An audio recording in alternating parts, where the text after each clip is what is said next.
For the discussion this afternoon, our topic will be early literacy diagnosis, identifying strengths and weaknesses on decoding. Before we begin, take note of the following reminders. Make sure you are registered to the webinar to have your e-certificate of participation.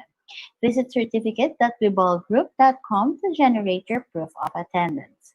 Place your questions in the comment box allotted during the session and they will be addressed by our speaker later on. Share the video using hashtag LearnAs1PH as our official hashtag to our Vibal webinars. Experience learning, Kabibal. And now to proceed with our webinar this afternoon, it is my pleasure to introduce to you our distinguished speaker.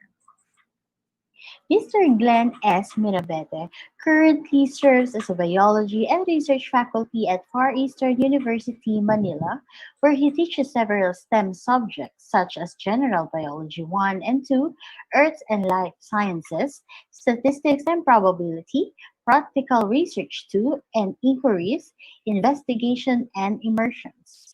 He also served as a faculty point person in biology and research head of the school. Aside from being a teacher, he extends professional work as a writer and editor in publishing house, seasoned lecturer in review centers, and a resource person to seminars and workshops. Mr. Mirabete obtained his Bachelor of Science education in biology at the Philippine Normal University, Manila, and his Master of Arts of Education at the University of the Philippines, Diliman. He is a licensed professional teacher and a civil service examiner passer for professional level.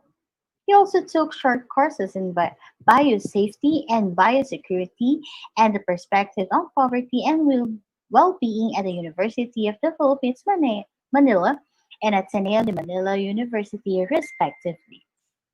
On the personal side, Mr. Mirabete is also engaged in participating to different youth initiatives and activities in the country. He was chosen as a youth representative for the Global Youth Summit 2018 that is concerned with the achievement of SDG 16 of the United Nations Sustainable Development Goals. He also enjoyed volunteering work for environmental protection and climate change of Greenpeace PH. Moreover, he's a mental health advocate and member of Youth for Mental Health Coalition that strongly supports the full implementation of mental health law in the country. Aside from teaching work, he is also an active member of various professional organizations in the country, such as Biology Teachers Association of the Philippines Incorporation, Asia Pacific Consortium of Researchers and Educators, Philippine Communication Society, Philippine Educational Measurement and Evaluation Association Incorporation, Philippines Association of Mixed Method Researchers and Emerging Scholars, and the Philippine Association of Teacher Education. Ladies and gentlemen, please welcome Mr. Glenn Mirabete.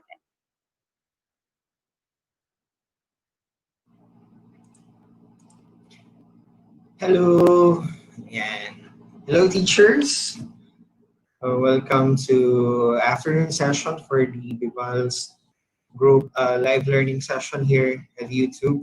So, as mentioned, you can share this session using the hashtag LearnAs1PH to your colleagues and to other teachers.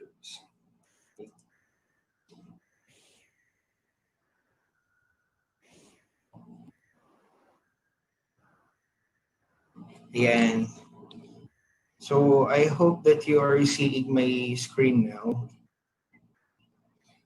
So for this session, good afternoon, by the way. So I'm Sir Glenn. So I'm also a teacher by profession. So thank you so much for the second opportunity and also this session that I will be giving you, especially for the advices for teachers in the making and also for the professional teachers in the field. And we know that we are in this struggling world because of the current scenarios that we are doing right now. But I believe that we can really overcome the challenges that amidst the situations. So we have here to do to all. I encourage all teachers to participate in the live sessions. So there will be posted questions to be given during the session. Okay. So I also actually appreciate if you will have some questions about the learning skills of students, right? So yeah. Okay, so as mentioned, so we have here the early literacy diagnosis, so identifying strengths and weaknesses in decoding. So by the way, I'm Sir Glenn, so September 8, 2020, so that's 2 p.m. Thank you so much for joining me for this session. Okay, so for the flow of the discussion, so we have here the reading and literacy. Okay. Second, we have here the decoding strategies. Third one, we have weaknesses in decoding, and we have the interventions. Um, we have here the interventions to students. Okay. So one by one, we'll be dealing with one of them. Okay. So okay, so let me start with this phrase that reading is the key to learning. Okay. We know that it all boils down to having this receptive skill or the receptive attitude by which we want the students to learn something or benefit from reading. Okay? And for reading is really that important matter because we know that the students to learn something, they have to read something. Okay? And by reading, we mean to say that we use words or phrases and also starting to learn how to read.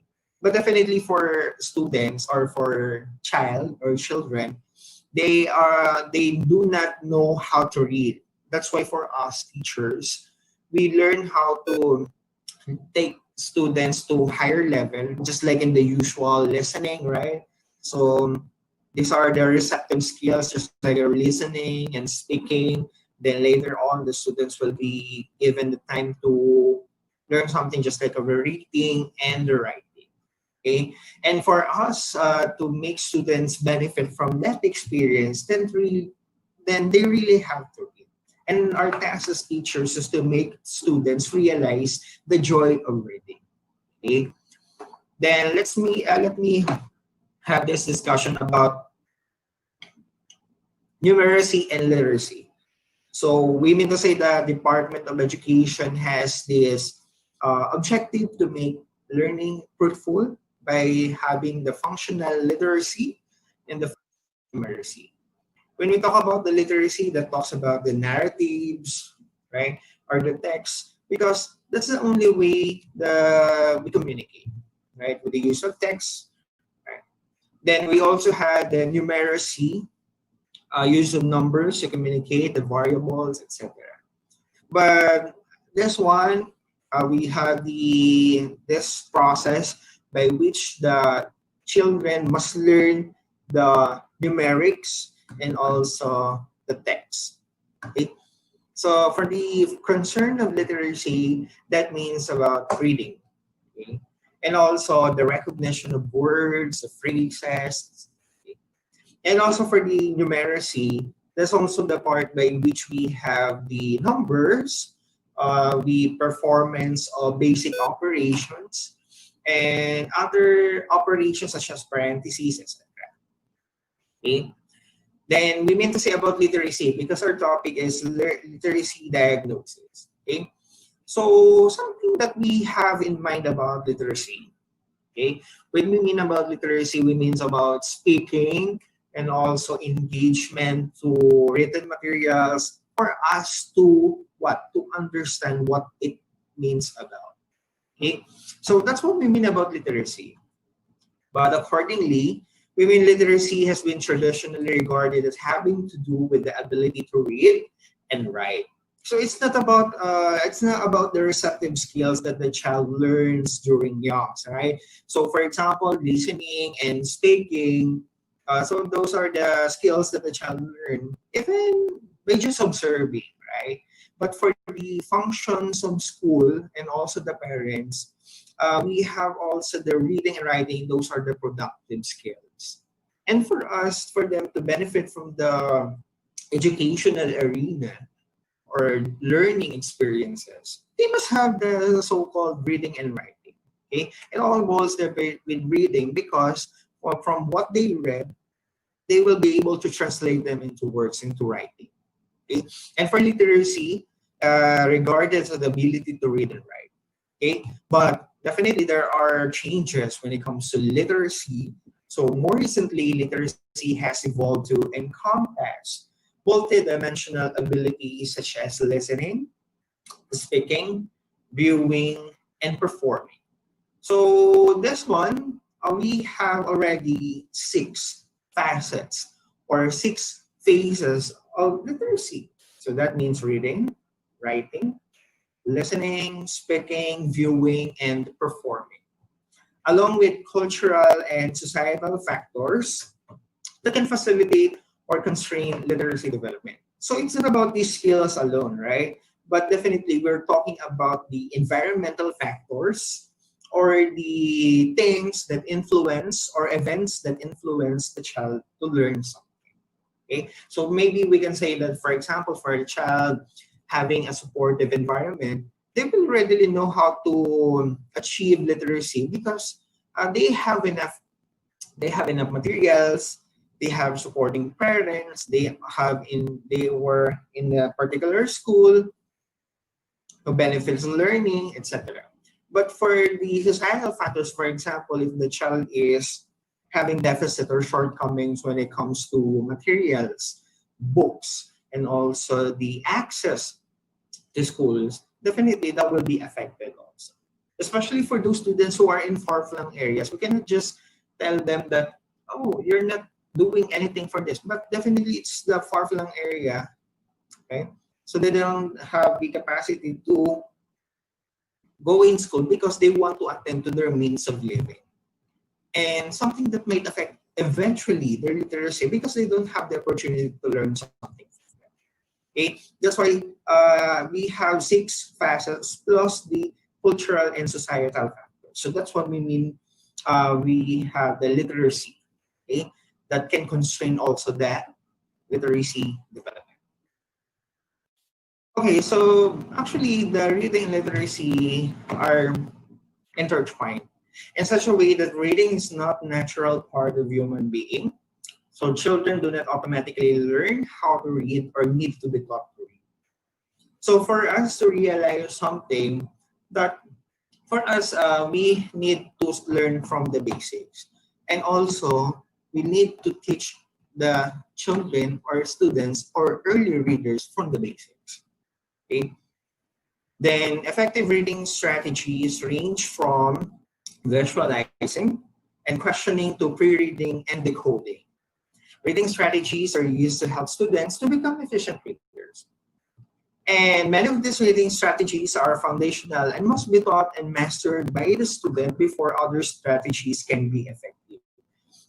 And we know the really important role of reading and literacy when it comes to development, not just on the point of mastery, but also for understanding something, because the goal of learning is to understand things or concepts, okay, before students can master it. So that for us to make students benefit from the materials that we are about to let them discover or to let them know the beauty of something, we need to take action and make reading skills fruitful for them. And by telling them that reading is really important is through having supportive environment and at the same time strategies on how to make effective reading. Kasi, if it's just reading alone, they just reading, but there's no understanding, right? But for this one, for reading, comes with understanding that becomes meaningful, right? So that's the overall essence of literacy when it comes to reading. That reading is a foundation to make the students literate to all facets of life. Okay? Let's just study about the foundations of reading. Okay, so for this one, I'll be using the modern schema theory. What do you mean by schema? It means what? It means the prior knowledge or experiences. So this one's a proponent of Frederick Bartlett and David Rummel. So the schema theory is an explanation of how readers use prior knowledge to comprehend and learn it from the text. So basically, it does not boil down from the material itself because the students must have prior knowledge of what they are reading about, what they are talking about, so that they create mental images. That's what we term it. When we read something, we create mental images to narrate while reading something material. And this can be achieved by having prior knowledge. So for example, all things bright and beautiful. So if you don't have the mental image for that, you cannot just say that, oh, all things bright and beautiful. So you cannot create mental image that things are really beautiful. Okay? Because we know the definition of bright, we know the definition of beautiful, we know the definition of day. That's why we make coherence of words forming a whole thing. Therefore, this is a modern schema theory. Okay, so that leads also to understanding. So according to schema theory, comprehending a text is an interactive process between the reader's background knowledge and the text. So efficient comprehension requires the ability to relate the textual material to one's own knowledge. So meaning to say, we have prior knowledge of words or phrases. And what we're going to do is to create mental image based on reading the material. Okay, so for example, if we had the things that the hungry mouse, something like that. So you will just imagine a mouse that is hungry na nakahawak sa tiyan, something like that. So that means to say that you know what is a rat, right? And you know the feeling of hungry. No? So pag ganun po yung ating situation, ganun po ang ating nabasa, we all mean that we know how to visualize things. We translate words into mental images. Okay, so that's what we mean about the prior knowledge. Therefore, the modern schema theory. But if the child has no prior knowledge of something, they don't have exposure, therefore they cannot understand the thing because they don't experience that thing. Okay, so the reading or understanding will be difficult for them. Okay, so we also have the neuropsychology of reading. So what are the things that we have to consider for this? For the neuropsychology of reading, it means to say that there are many brain areas involved in reading competency, even even at the basic word reading level. So problems in one or more of these areas of the brain could lead to reading disabilities. Okay? So, this is the sagittal section of our brain. So we have the temporal lobe, we have the dorsolateral cortex.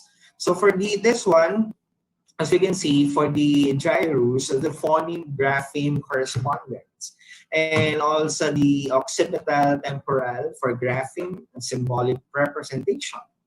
For Broca's area, it means sequencing, then inferior, sightwords, and basal ganglia, it's about sequencing and working memory. So it all boils down that we have areas in our brain that concern about reading. And not just about reading, but also understanding the absorption, right? So other areas of our brain are working to make the learning possible. Okay? So do not just underestimate the power of brain because it controls the body. Sabi nga nila, walan ka na ng arms and legs, wag lang ang brain. Because for the brain is really a powerful tool for us to understand the myths of the human body. Okay? So I just want to have this question before we move on with the basics of the decoding. Because we're done with the literacy, we know the foundations of reading, that reading is really the interactive purpose of the readers and also the text material by creating mental images. We also know the probabilities or possibilities of using reading for understanding something. But I know that you have something in mind in creating strategies and teaching literacy to students or readers. So I want you to answer this question by typing on the chat box or comment section. So what are some strategies that you did in teaching literacy to readers and the students? We know that we have various strategies not found in books or what, but something that we just found out or emerged through the process. Because for us teachers, we are innovating something, we are fond of trial and error thing. So something that we can say that, oh, really, this method is really effective by making them learn to expose to words or phrases, then letting them discover on their own. This is discovering. How about through guided practice that having words or phrases they listening to this one. That's why for the early stages or for early readers, they have to undergo the process of exposing to rhythms or music. That's why we have the A, B, C, D, something like that. Because the association of words into music makes the learning get faster. Okay, so that's why we have nursery rhymes, something like that, and other things that we want the early readers to do on their behalf, and also that can be facilitated by teachers. It's for all for the glory of teaching students how to read. Okay? And for me, for literacy, I'm just teaching my students to do more the music thing, blended words with music, so that they may understand, they make sense of the word. Then something I want them to realize that, oh, what's the meaning of this, something like that. So they have the ways on to the curiosity to understand things because they have already formed mental curiosity about those words. Okay. So we also have the so-called the decoding strategies. So we mean about decoding, coding, decoding, coding. So for in this one, for the decoding strategies, these are the early literacy diagnoses. Okay. What do you mean by decoding? So decoding po is a process of translating print into speech by rapidly matching a letter or combinations of letters, right? That's the graphemes to their sounds. That's the phonemes. And recognizing the patterns that make syllables and words. There is an area in the brain that deals with language processing and does this process automatically. And we know I already saw you or presented the several areas of the brain that work for the reading and also for the segmenting, for the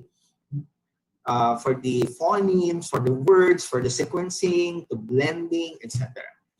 So we mean to say that the decoding is about the recognition by use of certain devices, by use of certain strategies such as graphemes and phonemes. So recognizing patterns that make syllables and words. So yan nga po. So then we also have the processing area, and this one, the interactive context of the reader and also the material. So when the reader reads a material, they absorb this, saying it out loud by having the sound and creating meaning for them. Okay? But for early readers, it's really important to have the first one, the sounds, right?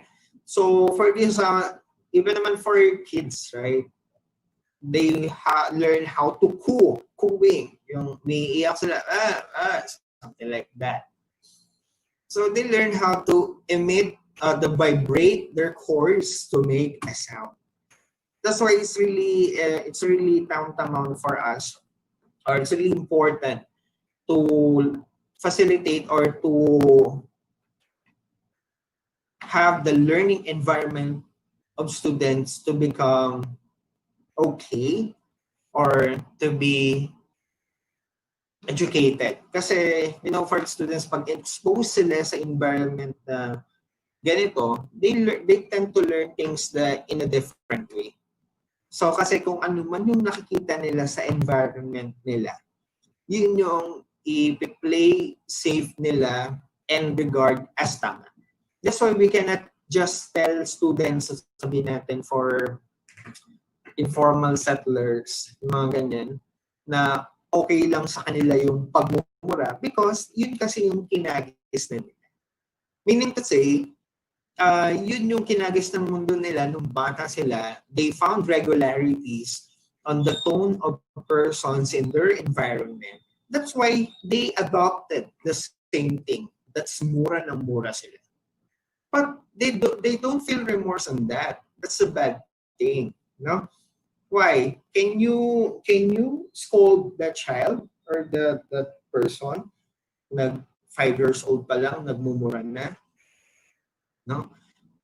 The answer is for in other environments, no.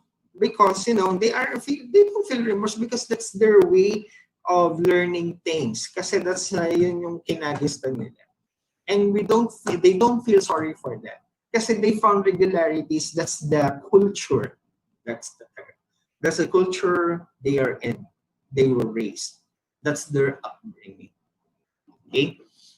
But for us, we know that we are in an educated world. When we have the environment supported parents, they learn how to. The parents have the role to teach their child that don't talk when your mouth is full, do the blessing, and also kissing elders, then saying po at opo. So that makes them really important for them. Kasi yun na yung nila, yun yung way nila on how to deal with people at tinuruan sila sa tama. So there's the good upbringing. Okay? Now, what's the task of the school if that is the case? So it's so hard to break the cycle if the environment they are exposed to is in their body. Kasi it's in their system na kasi, lalo na kung sila ay pinalaking spoiled, something like that. So, we mean to say na, oh, siguro pinalit dito. Ay, itong ano nito, pangit ng galing ng batang to because pinalaki siyang ganito. So, it all boils down with the parents and their environment. Okay? Okay, enough with that. So, we have the early exposure to sounds and letters. We have also this one, they learn from this, or paano ko siya relate, because through early exposures to sounds and letters. So we have here awareness that speech is composed of the smallest meaningful units of sounds. That's a phoneme. Then awareness that letters, graphemes, and word parts, that's a morpheme, are visual language symbols. So when we talk about the sounds, that's a phoneme. For letters, the grapheme, and for words, a morpheme. Recognition that written letters represent the sounds. So we have here the alphabetic principle. Understanding that phonemes and morphemes can be manipulated. So we have here the segmenting and blend. Okay, so the use of three approaches to phonics instruction, this is really the first thing, right? Then the rest, just like of the letters, just like of the words, something that they mimic, meaning ginagay nila from the people they encounter. That's why the role of media to child development is really important. So kapag exposed sila sa mga ganun, violence, more or less, they will become violent. Because that's how they, that's their usual thing. Yun lang yung nakikita nila through observation. Can we scold with the child with that? No. Kasi dun sila na-expose eh. So the liability will be given to parents and also to guardians. Kasi kasi sila yung nag-expose sa child sa ganung environment. Okay, so we also have this one, the three approaches to phonics instruction. We have the embedded phonics. Phonics skills learned by embedding phonics instruction in text reading, implicit, and relies on incidental learning. We also have the contextualized and meaningful. So for just like the words, the phrases, so words like A, B, C, D, something like that. So analytic phonics teach students to analyze the letter-sound relations in known whole words to detect patterns and split into parts. So focus on whole to part word reading, then avoid pronouncing words in isolation, and helps with avoiding or non-decodable words.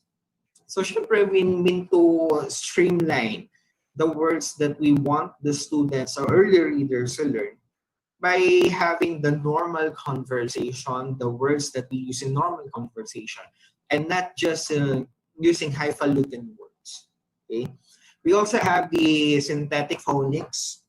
So teach your students all sounds, then letters, then how to convert letters into sounds, and then blend the sound to form recognizable words. A, B, ba, something. So considered an isolated skills approach, they contextualize, often uses multisensory approaches, and often used to stall readers.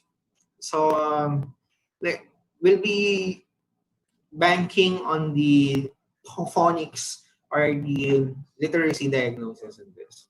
Okay. For the literacy diagnosis, okay. So these are some strategies that we can use. Okay. So for the first one, we have to build a strong foundation for phonological awareness first. Because when you study the life of a child, they just easily say a word, right? It all starts with a sound.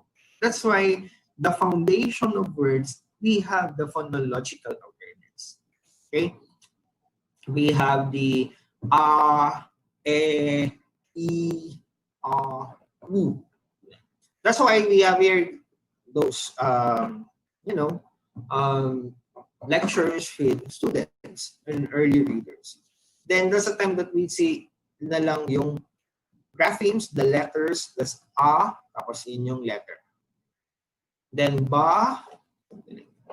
So research has shown us that effective phonological awareness instruction not only involves instruction in advanced phonemic awareness, but teaching these phonological skills to the point of overlearning and automaticity is the key. Okay, so it's always the first thing, teachers.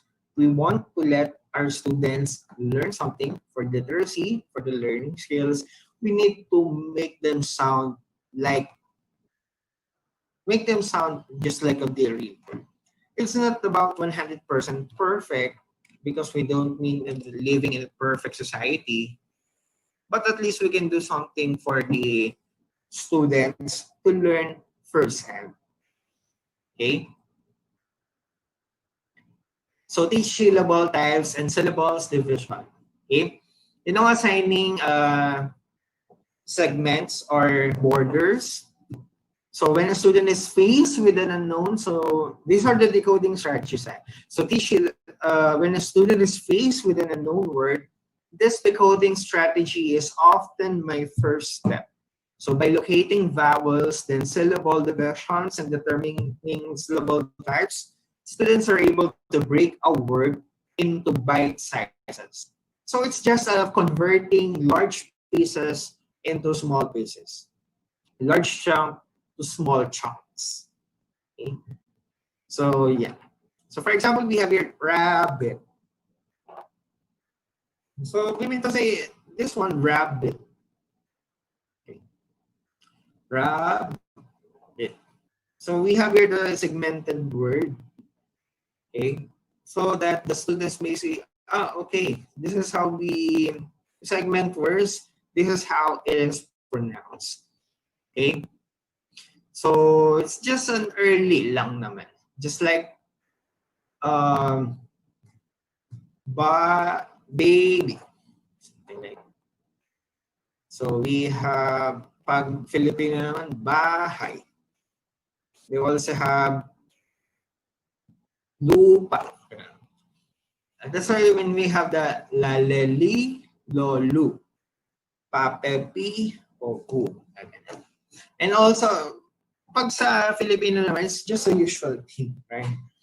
Magkakaiba lang yung saang, mga, nang, na, tsaka na yung mga grammatical cues na yun. But for the English, so we have to segment this rabbit. Next, we have here marking vowels. It is often to teach students to brief and macron markings. Marking so that they can mark vowels with correct sound. Saying the vowel sound before attempting to blend the word is also helpful. So we have rabbit. So we mean to say pag ganito pataas siya. So it's on a high intonation. Robot, duet, pumpkin, gumdrop. So yeah. So we have here the marking vowels. So aside from segmenting the words or separating syllables, so we also have marking vowels and how can we separate them and how can we better pronounce them. Okay? It's about phonemes or the sounds. We also want to look for familiar spelling patterns or what. Okay? Looking for familiar spelling patterns such as digraphs, blends, or chunks is also a key skill to aid when decoding words. Students may take connections from known words to new words that share the same spelling pattern. So for example, we have one syllable, two syllables, three syllable words. So pag ganon, we need to let the students practice, so early readers. So we have your kind, mind, blind, right, behind, bald, gold, cold. Cold, sold, fold, told. Ganun. So this one, we're just looking for patterns that only replaces the first letter. So we have cold, sold, fold, told. Okay. So please take note, we're not after with the spelling, but we're after about how the students pronounce the words. Okay. So that's means for the decoding.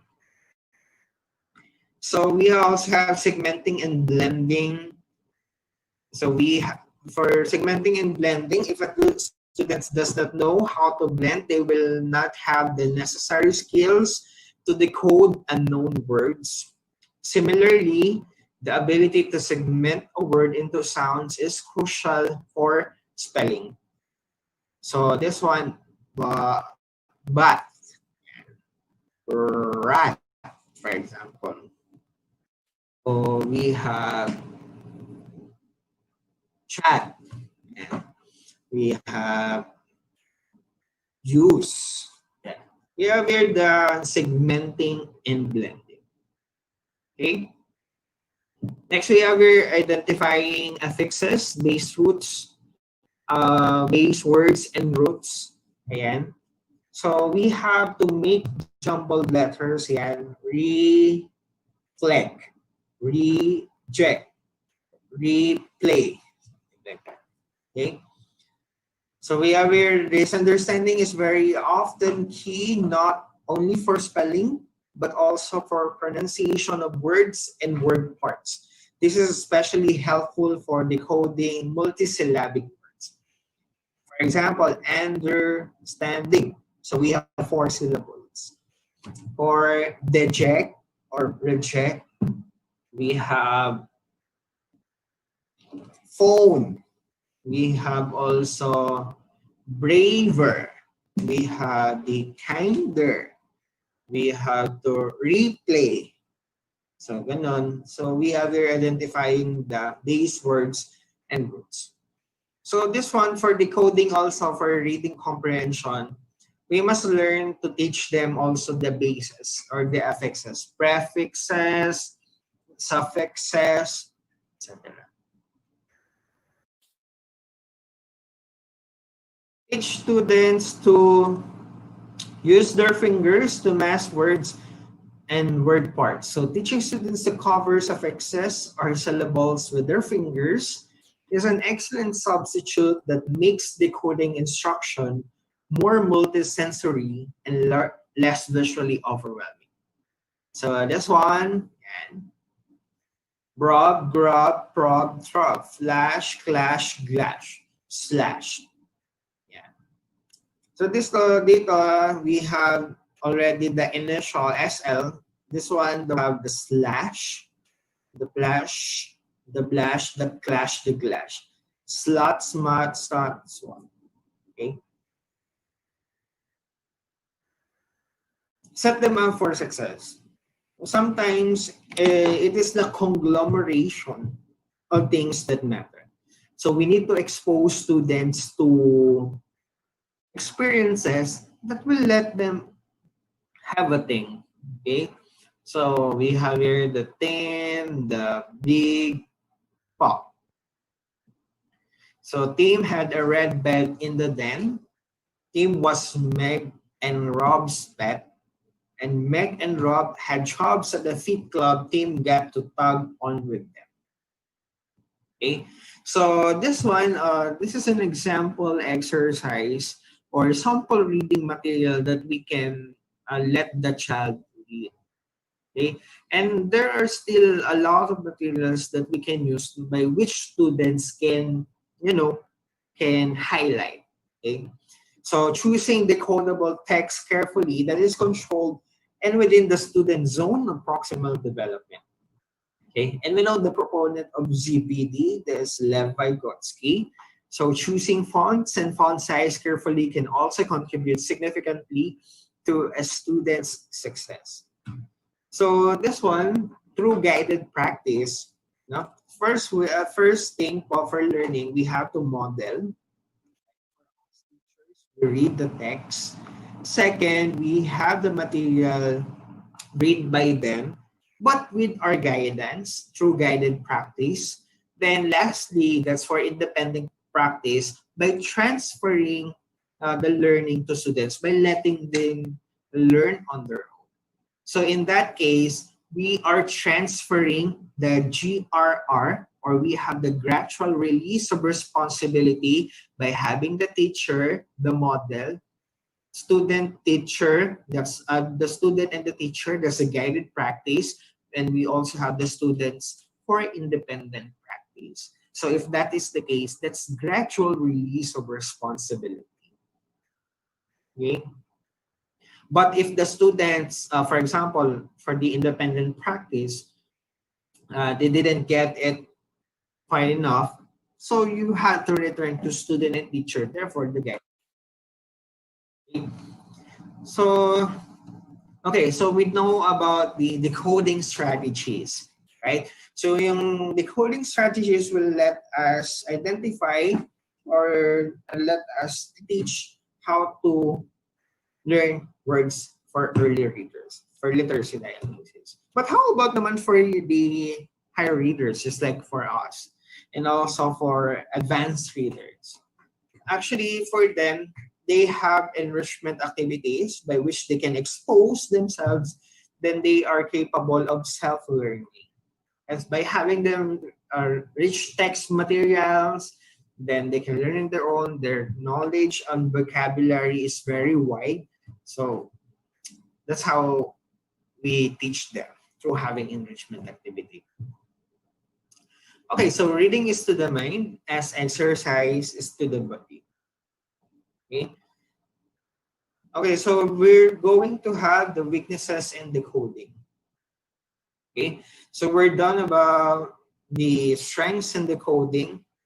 For the strengths, we know it's all about the text, the use of phonemes with the letters, the graphemes. We also have the words association, the morphemes. But you know what? Although it brings a lot of benefits, but for decoding also has weaknesses. Okay? That's why it leads to anxiety or part of the students that they don't want to read. And we know that we encounter students not reading, right? So something na nabuo nila from the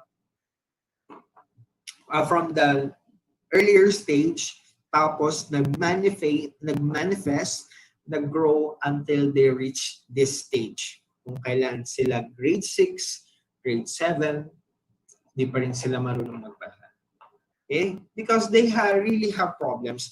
And for us, no, especially for primary teachers, they are really the informative years of students. They must learn the prerequisite skills for learning.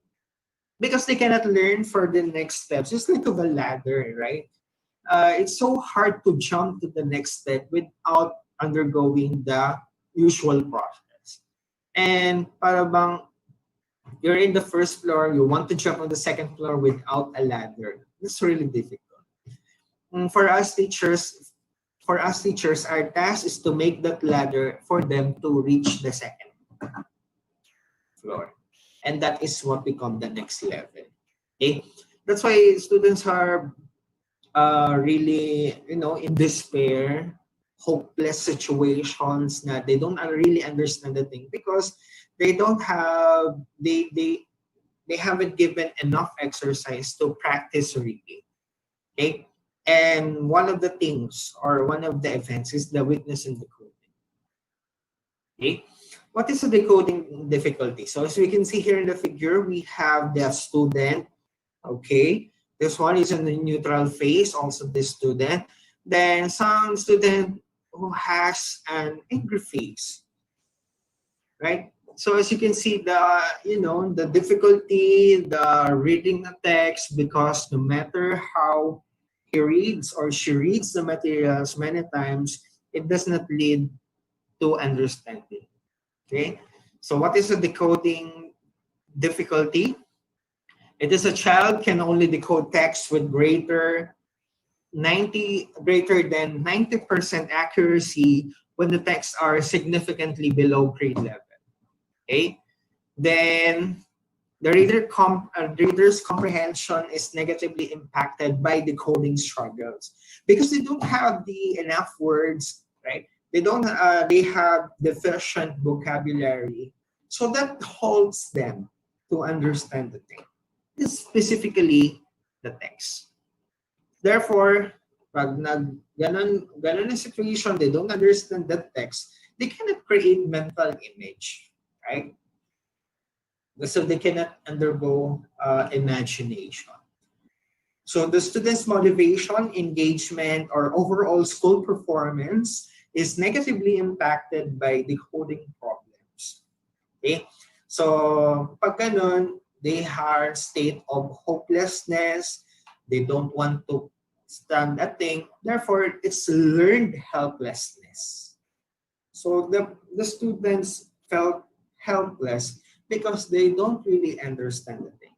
And we don't want that thing to happen for students, that they lost motivation, because if the student lost motivation from the very start, then everything comes after will go into ruin. So they will not learn something. So everything is a domino effect. Okay. Now, what we're going to do as teachers, as tasks, we have to do diagnosis. That's why we have the literacy diagnosis. Okay, identify the needs assessment, the needs of students for this matter or situation. We can adjust them properly so that we know how to react, right? How to address the situation at the early stages. Because if it lingers on that stage that they have difficulty in reading and we don't address that as teachers, they learned helpless, they felt hopeless, therefore it ruins everything. It ruins the learning. Okay? So we need to identify, so what are the causes of decoding difficulties? First of all, we have, we're not isolated by the fact that we have the vision or hearing problems. Okay? Why hearing problems? They don't know how to spell or to say a word. Therefore, if they don't know, where they're not familiar with words, they have difficulty in reading. And also for the vision. Okay? For the vision, something that they don't read, okay? So they cannot read also. So if a child is not perceiving spoken or written words accurately, this can result in decoding difficulties. So it's about the physiological, biological perspective of the child in learning. So he has difficulty, malfunctions in the body, especially for the eyes and the hearing. So therefore, that impedes or halts the learning process. Okay, what are we going to do? So we have special education centers if that's the worst case scenario. But if we just like but if we can address the situation, hearing aid, but for vision, we have to use eyeglasses. Okay, there are some students even in the elementary stages, talaga na they have lost vision or they have poor eyesight. So causes, so limited access to literacy and language experiences, and the home or lack of preschool. So this one, they haven't been exposed to words and also to phrases. That's why, teachers, it's important to have a play with a child because this will widen their perspective on things. They can communicate because we have here that so-called the social learning. So for the social learning, they have the interactions not only to parents but also to their students or to their classmates. So also for the physical, the fine motor, the gross motor skills are refined, and their talk or interaction improves their communication skills and widen their vocabularies. So some children struggle with decoding and simply due to lack of prior language and literacy experiences. So it's really the matter for us teachers to really expose the students with, with experiences. That's why experience comes with learning. Okay, so yeah. So the causes of decoding difficulties, educational gaps. So if a child moves on one or more times during his early years in school, he may miss out on certain instructional opportunities. If a child misses school due to illness or neglect, this can also lead to decoding difficulties. So for the difficulties, educational gaps, ayun nga po sa napag-iiwanan sa pag-aaral. So if they don't have the proper education, it's so hard for them to comprehend the word. Okay? So this one, we need to standardize everything to make to make learning fruitful for students by exposing them to educational scenarios or educational settings. Because when education is halted or obstructed, definitely the coding strategies or reading strategies are not improved, are not refined, are not practiced. Therefore, understanding is difficult. Okay, decoding difficulties. Okay? That's why no matter what the cost, for elementary years, for primary schooling, that's the informative years.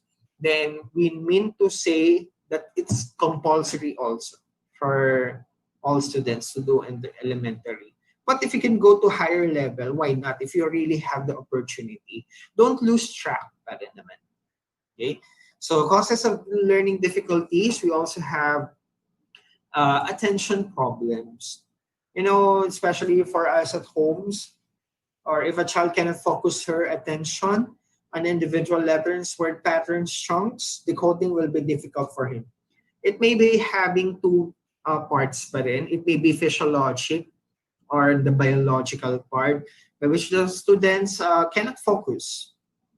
Or for environmental, so there are some situations, so for example, it's just a confined area, marami sila nandun sa isang bahay, so the students cannot study. So if that's the case, there is really an attention problem. Okay?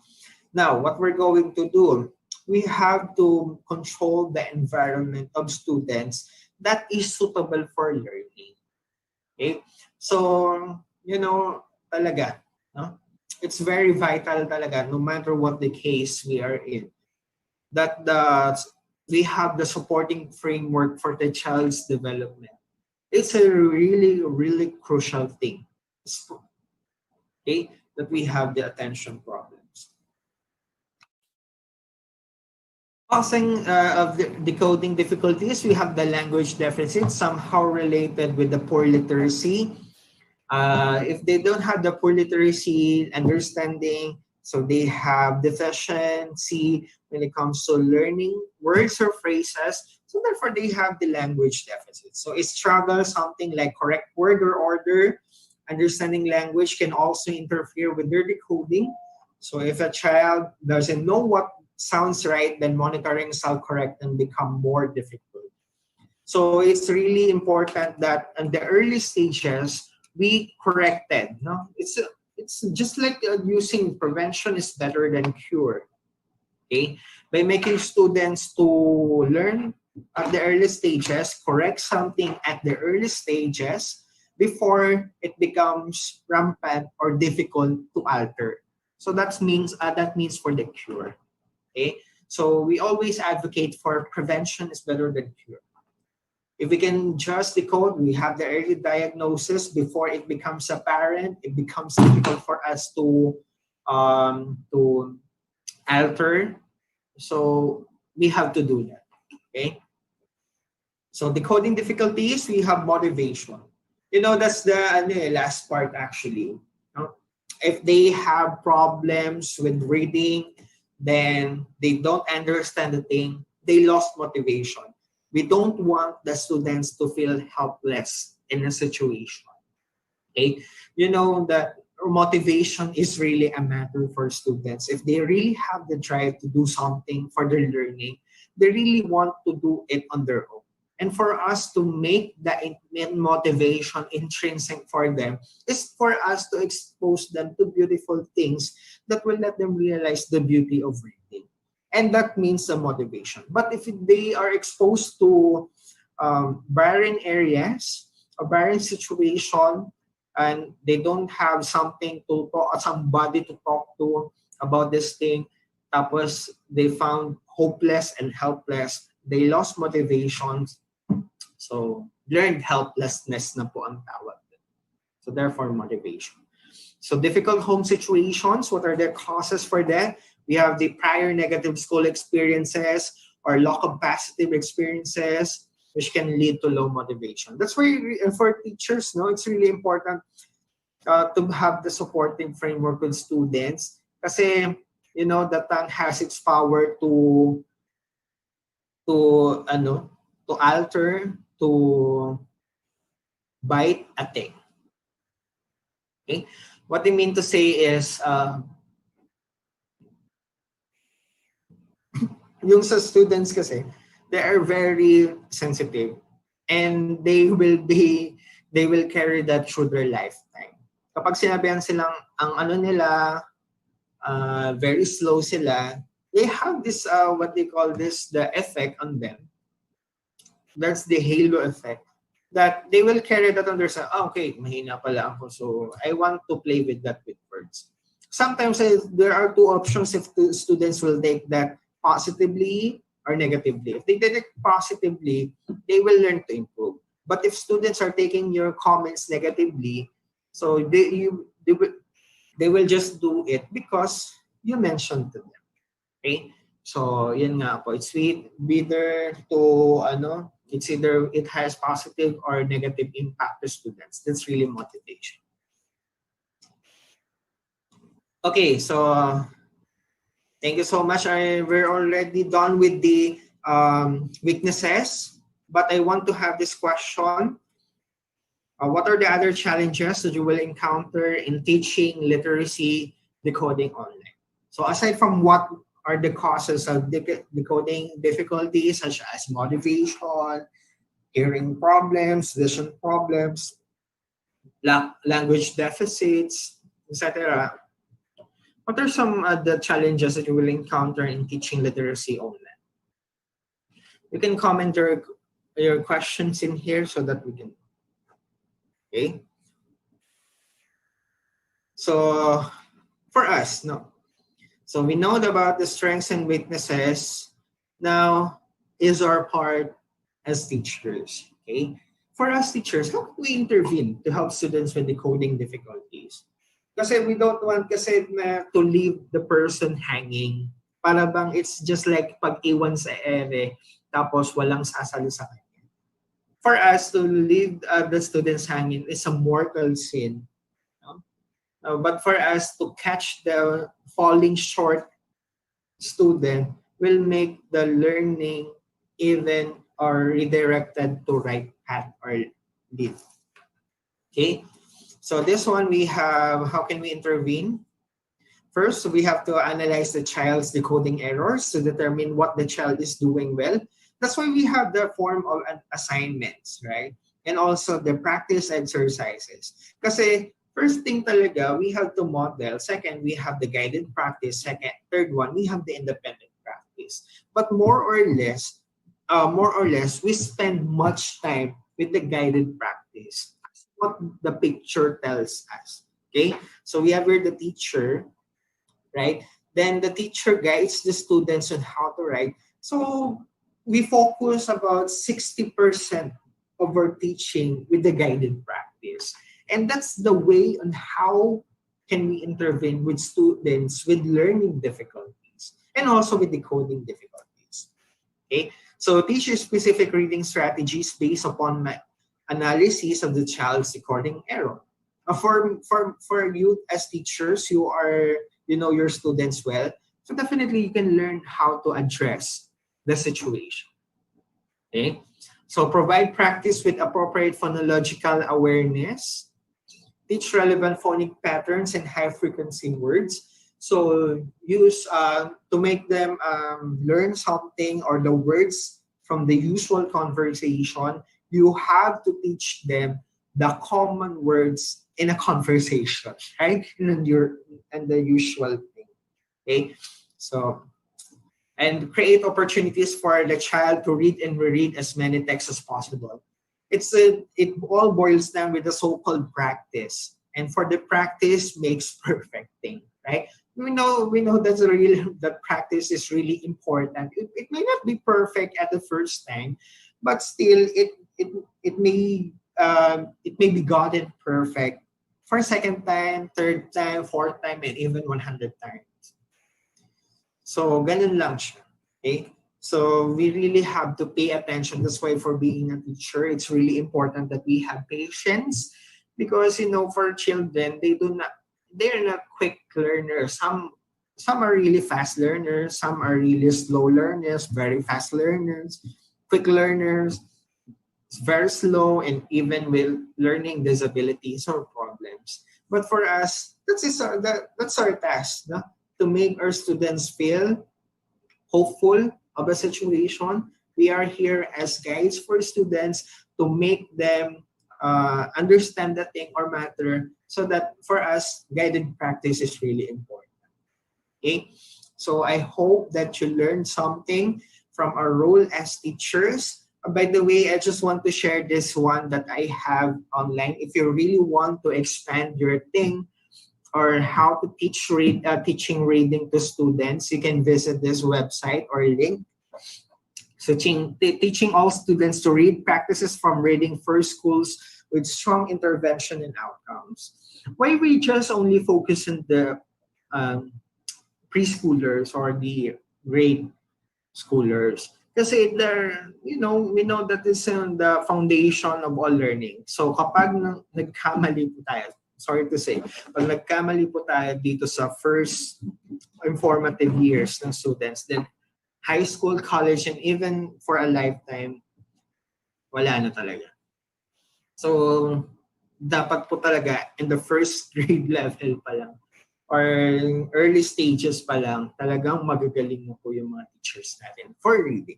And also, not only for teaching, but also detecting diagnosis, detecting disabilities, detecting difficulties in reading. Okay? So, ayan. So, you can have this one. You can browse this one to read about this teaching reading thing so that learning will be successful. And for reading kasi it encompasses all aspects. It's not only academic, but they want to, if they really want to look for something, or they really want to do something on their own, they can just read, right? So it's not about having for academic matters but they can also use the skills for work situations, for real life situations. Okay. Okay, so I just want to share this quote according to Alvin Toffler. Okay, to end. So the illiterate of the 21st century will not be those who cannot read and write, but those who cannot learn, unlearn, and relearn. So meaning to say that for this, it's just a foundation that we have to read and write. But we are progressing in this world that it's not about reading and writing, but it's about learning and relearning and unlearning. Okay? So something that we really have to keep pace with the challenges for us to make students learn how to read and write, to make their skills exceptional and even glorified or even fruitful for the years to come in their life. Okay, and that is really our task as teachers. To make them successful, we have to establish the foundations of learning. Okay. By the way, so these are my references for my teaching. Once again, thank you so much for listening, and I'm open to questions and clarifications in my discussion. Thank you. Thank you so much, Sir Glenn. So we'll proceed with the question and answer po. We have some questions here from our viewers. The first one is from Miss Mortega Nenita. How can we help really those students who are struggling so much in reading in spite of various strategies we provide them? For this one, I don't believe with the with the endless cycle. What do you mean for this? There are various means or ways. We just have to bank on students' learning styles. That's the first thing, and also the multiple intelligence. Sometimes kasi it's para bang ang the more thing that is beneficial is for the language or linguistic or verbal learners. But how about for those students who are struggling with reading, but they have to learn something using kinesthetic or music style, naturalistic intelligence? So if that is the case, we have to bank or to tailor or to fit our teaching strategies for making our students learn about the reading strategies or the reading and also or eventually the literacy. Okay, so for us teachers, is our really our task to exploit all means possible despite various strategies, right? So we need to innovate something really, not just innovate, we have to be inventive. Okay, so in doing things right for our students. So there are many cases. So first thing in nga po, as mentioned, we have the learning styles, multiple intelligences. We have also the practice, and we have to confer with parents. And we know naman for parents, siguro for the students, we need to give activities that support because we cannot just attend to one student, but we are attending to a lot of students in a class and another class also. So we really have to pay attention with this. So exhaust all means. Okay, it's not about the teachers alone, but also the partnership of the parents and students. Okay, then they can also use the internet also to view materials. For example, for reading materials, for phonemes, morphemes, ayon, through exposure to learning environment. So if that things add, if those events add up, so may eventually little by little, it's still progressing. Okay? So hindi naman tayo aabot sa point na wala talaga siyang natutunan until he or she reaches this stage. So for example, maging 20 years old na siya, hindi naman siya totally wala talagang natutunan as readers. Okay? Thank you so much, sir, for answering that question. Let's proceed po with Mr. Edward Diaz's question. What are some of the interventions for a dyslexic child encountering decoding difficulties? Hello po, yes. Again po, sir, the question is from Mr. Edward Diaz. What are some of the intervention for